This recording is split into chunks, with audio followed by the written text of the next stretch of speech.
such as sitting, standing, and walking. Fine motor developments are concerned with manipulative skills, such as fine movements used to pick up objects, transfer objects, and skills involved in drawing and writing. Language skills, which are related to both spoken and written communication skills. Social adaptive development, concerned with social and personal interaction, is the fourth area of the assessment. Let us begin by understanding the principles of assessment of early human development. There are three basic principles that you need to remember while carrying out developmental testing in a child. Firstly, the developmental process is a continuous one. It is not mere milestones. Milestones such as sitting, standing, able to walk, are all occur in a sequence. The second important thing that we need to remember is that the sequence of events that occur in development are identical in all children. However, what varies from child to child is the age and the rate at which they achieve these milestones. Let's take, for instance, the sequence. In order for a child to sit, it is necessary that the child is able to control his neck. 2. If the same child is to stand or walk, it is imperative that this child is able to sit independently. Now this talks about the sequence. Now let's look at what happens with regard to the age at which these milestones have been achieved. The range at which a normal child may sit independently may vary from any time from 5 months to 7 months. The age at which a child is able to stand independently and take a few steps may vary from 8 months to 14 months. So it's evident to you that while the sequence remains the same, there's a wide variation in the age at which these children achieve these milestones. The third important principle that you need to remember and observe during the developmental testing is not what a child does or when he does it, but actually how he does it. Let's take, for instance, the way a child holds an object. If you were to look at a 4 or 5 month old infant, usually they will grasp the object with both their hands. On the other hand, as the child grows older and comes to an age of about 12 months, you will find that instead of a two-handed approach, the child is better controlled and can now pick up the object with just 2 fingers, which we call as the pincer grasp. In the gross motor milestone evaluation, our aim is to assess the head, trunk, and limbs control. During the first 3 months, head control can be assessed in ventral suspension. For ventral suspension, make the newborn child lie in the prone position, put the hand under the abdomen, secure the child carefully, and lift above the bed. One can see that his neck is flexed, back is rounded, and there is some flexion at the elbows and knees. Occasionally, the baby shows intermittent extension.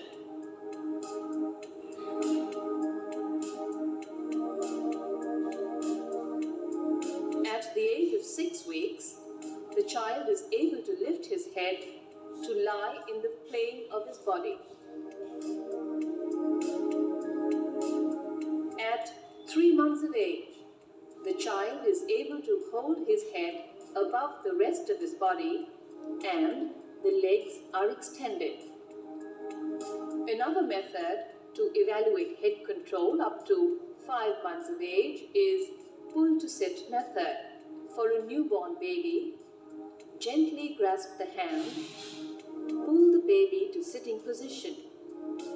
You notice her head lags completely. When a 3 months baby is pulled to sit, the head lag is noticed only in the beginning and thereafter the head remains in the trunk's plane. At 5 months of age, you will notice that there is no head lag when pulled to sit, and the head is fairly steady when made to sit. The extent of head control detected in pull to sit and ventral suspension maneuver do not always parallel each other even in a normal child. Let us look at 3 months old Akanksha. In ventral suspension, her head is in the plane of the trunk. But when she is pulled to sit, you notice her head lags completely.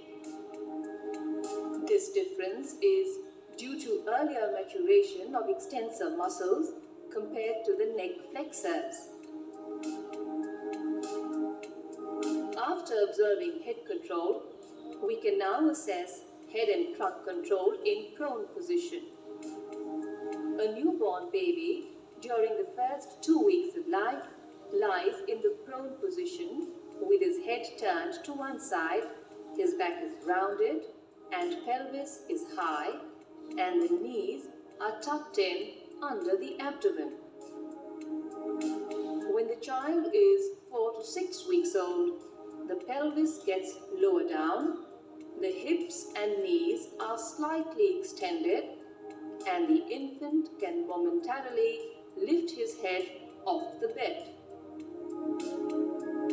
By 3 months, the extensor muscles have matured.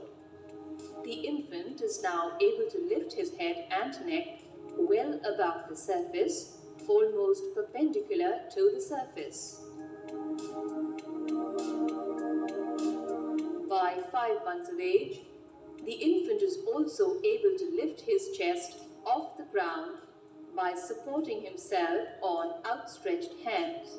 From 5 months onwards, maturation of trunk control becomes more obvious.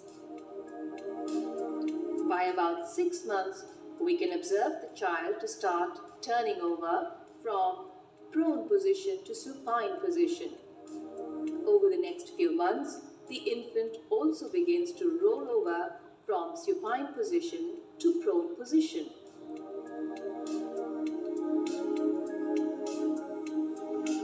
Observing the child's ability to sit gives us an excellent opportunity to study the trunk control. When a 3-month-old child is made to sit, his back is rounded and the infant is not able to sit. By 6 to 7 months, the infant can sit steadily for a longer time and uses minimum support of his hands or slight support of the pelvis. He has not yet developed a lumbar lordosis, and the spine has a gentle kypholic curve from the cervical region to the sacrum. Around 8 to 9 months of age, a child can sit without support with a straight back.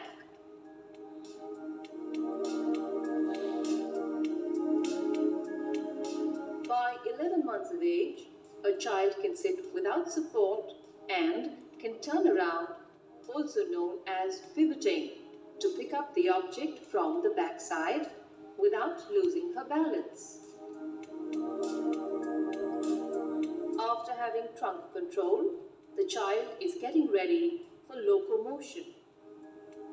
At over 8 months of age, a child can lift himself from sitting to standing with support. Most children by 8 to 10 months can also move about by crawling, and with increasing maturation of lower limb control, most children can take a few steps holding on to the furniture.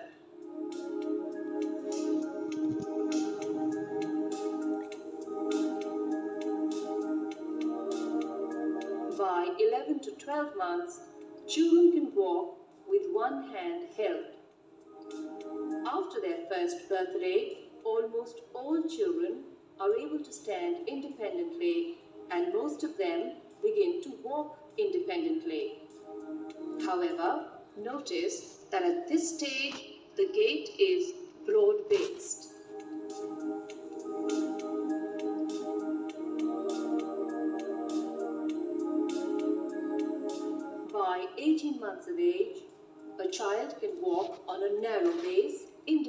independently and can move fast. By 2 years, a child can walk and run with narrow gait and also backwards without losing his balance. We have viewed the child's locomotion on level ground. However, climbing up or down on an inclined plane requires greater coordination between motor function of the lower limbs and position sense of the child.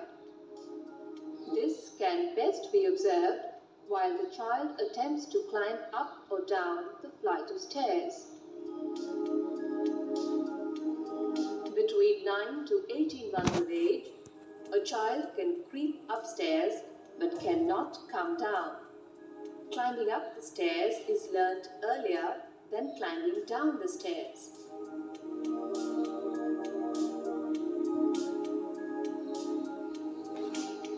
By 2 years, the child can climb up and down the stairs. He brings both his feet at one step before he climbs to the next step and takes the support of the wall. By 3 years, children can climb up the stairs using alternate steps but come down one step at a time. By 3 to 4 years, they walk up and down the stairs like an adult and even invent some funny style to climb up and down the stairs.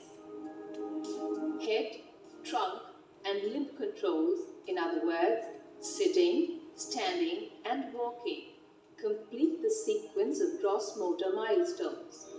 In fact, all children achieve these milestones in a specific sequence.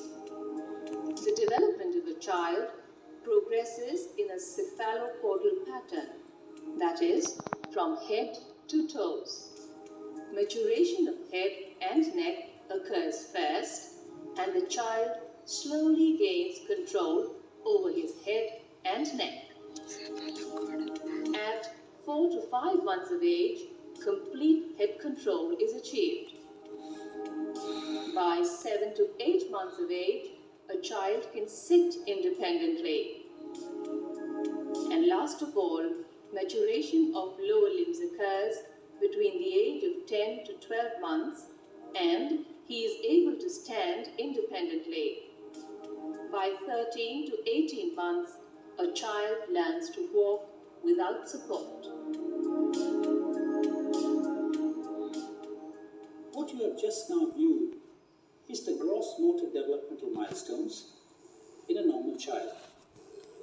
While there are no definite ages at which these milestones are achieved, there are certainly well-defined upper limits by which time we expect most children to achieve these gross motor milestones.